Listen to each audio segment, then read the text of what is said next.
Hello po sa inyong lahat mga ka-crypto. Ako po si Pinoy Crypto Trader at sa video na ito ay atin pong pag-uusapan ang tungkol dito kay Bitcoin. Kung saan ang sabi po rito ay why Bitcoin price could fail to reach $65,000 this week. Yan, atin pong aalamin ang tungkol dito kay Bitcoin kung bakit hindi raw po niya magagawang akyatin ang presyong $65,000 sa loob ng linggo na ito. At ayan, bago po tayo magpatuloy ay nais ko lamang po munang bigyang linaw ang aking disclaimer kung saan ang nilalaman po ng video na ito ay hindi po ito isang financial advice. For education and information purposes lamang po ang layunin nito. Ayan, panoorin na rin po ninyo yung aking technical analysis dito kay Bitcoin kanina.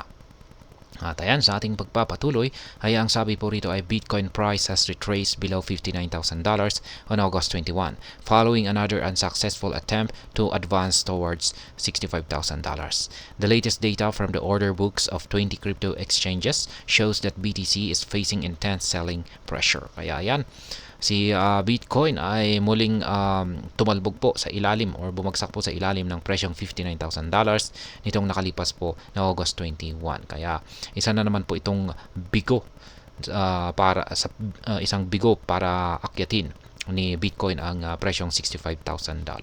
At ayon daw po sa latest na data mula daw po sa mga order books ng 20 crypto exchanges ay nagpapakita raw na itong si Bitcoin ay nakakaranas ng matinding selling pressure hanggang sa kasalukuyan. Kaya sa madaling salita ay hirap po siyang akyatin ang presyong $65,000.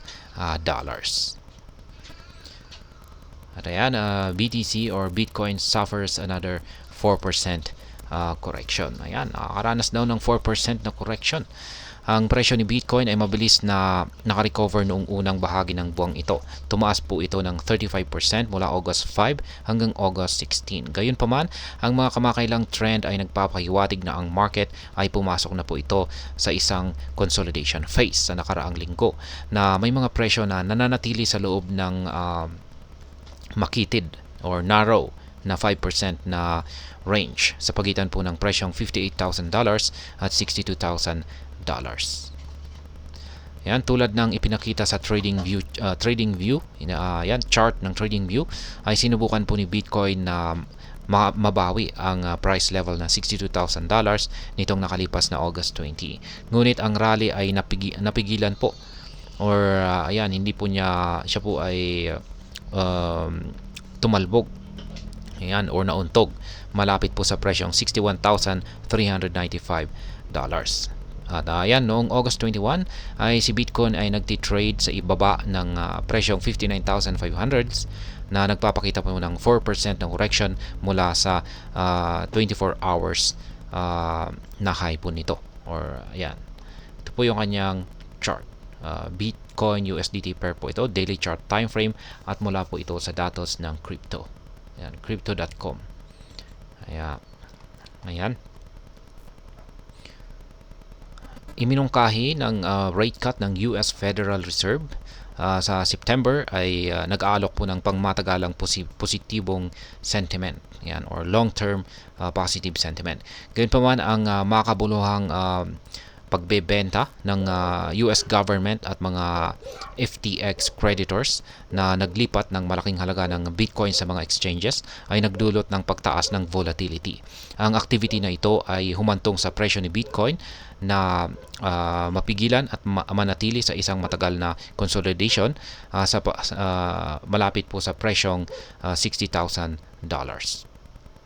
Yan, Bitcoin facing $50 million sell pressure. Ayan, nakakaharap daw po ng $50 million na selling pressure itong si Bitcoin sa ngayon. Ang pagtaas ng bilang ng mga sell orders ay nagpapanatili ng rally sa presyo ni Bitcoin sa nakaraang linggo.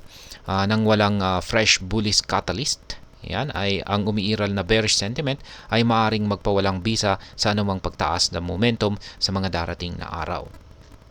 Ang exchange market depth data ay tulad ng ipinakita sa into the block chart ay nagpapakita na ang kabuuang Bitcoin buy orders ay umaabot sa humigit kumulang 47,000 BTC habang ang mga sell orders ay tumataas sa 53,000 BTC. Kaya ayan po yung chart na ibinahagi ng into the block Bitcoin aggregate order books. Ayan, kitang-kita naman po natin yan at madaling maintindihan yung kanilang chart dito.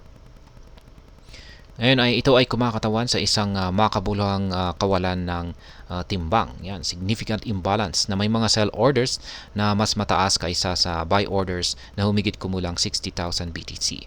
Sa average na presyo na $59,516, ito ay katumbas ng isang sell pressure na humigit kumulang $50 million. Ang bearish headwind na ito mula sa mga order book ay nagpapahiwatig na ang mga sellers na muling na-control pagkatapos ng huling rally ay maaring hadlangan ang pag-angat ni Bitcoin sa itaas ng presyong $62,000.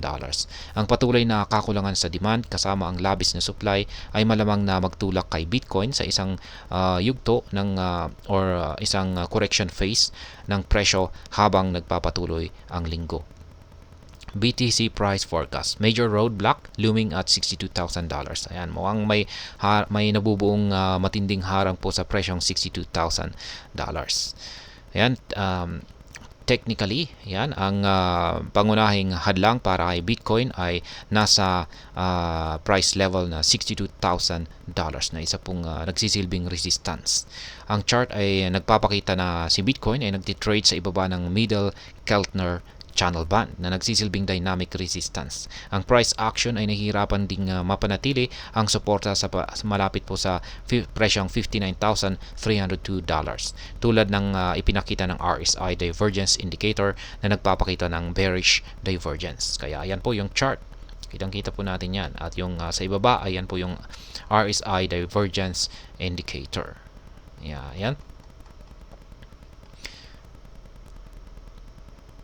Kung si Bitcoin ay hindi po siya magtatagumpay na manatili sa itaas ng presyong $59,000, ang susunod na makabuluhang price level or support level ay nasa presyong $54,565 na umaayon po sa lower Keltner channel band. Sa pataas na direksyon direksyon, ang pagtagos po sa $62,000 na resistance ay magiging mahalaga para sa anumang bullish continuation. Gayunpaman, sa kasalukuyang kondisyon ng market, ang posibilidad ng isang breakout ay mukhang mababa. At ang si Bitcoin ay maaring makaranas ng karagdagang pababang pressure bago mangyari ang anumang makabuluhang recovery or pag-angat nito or pagbangon nito sa kanyang presyo. Ayan pong muli. Yan po ang mga dahilan kung bakit itong si Bitcoin ay mabibigo po munang akyatin ang presyong $65,000 sa loob ng linggo na ito. At ayan, hanggang dito na lamang po tayo sa video na ito mga ka-crypto. Sana po ay inyong nagustuhan ang aking paliwanag sa video na ito.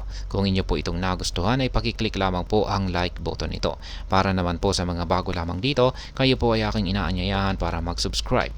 Pakiclick na rin po ang bell icon nito dahil ito po ang siya magsisilbing notification nito sa mga bago kong videos na akin pong ina-upload sa aking YouTube channel na ito.